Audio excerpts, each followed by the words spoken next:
السلام علیکم۔ شب چہارشنبہ اس رات حکومت ظہر کی۔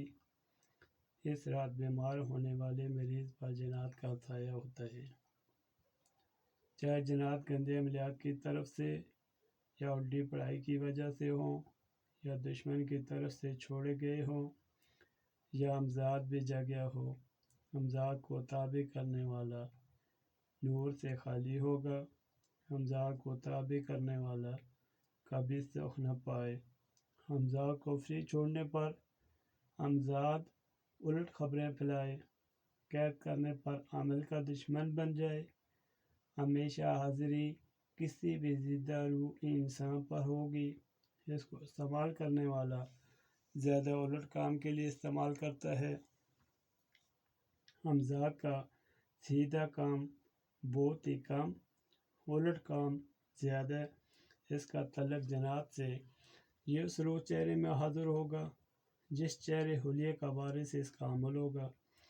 اس کا تعلق اس کے عکس سے، عکس کا تعلق جسم، اور جسم کا تعلق بدن، اور بدن کا تعلق دل، دل کا تعلق روح سے، اس لیے اسے روح امزاد کہتے ہیں۔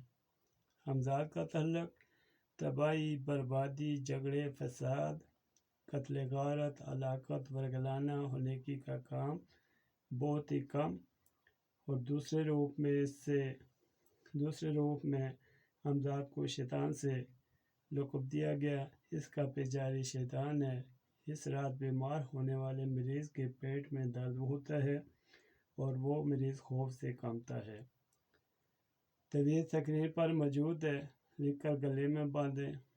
اور مریض کی دعا ہے، دریائے نمک اور زعفران ملا کر پانی میں مریض کی مالش کریں۔ مریض کا صدقہ ہے ایک سیر کالا کلر، مثلاً ماش، مٹر وغیرہ، یا 12 گز سفید یا سرخ کپڑا، تاکہ مریض آفت سے بچ جائے۔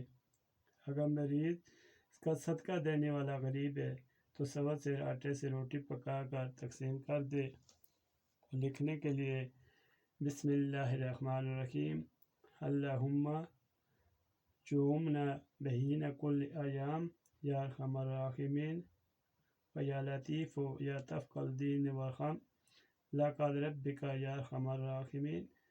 اس کو کسی بھی ٹائم لکھ سکتے ہیں، دن 12 یا رات 12 بجے کا ٹائم نہ ہو اور سورج غروب کا ٹائم نہ ہو، اس کے علاوہ کسی بھی وقت۔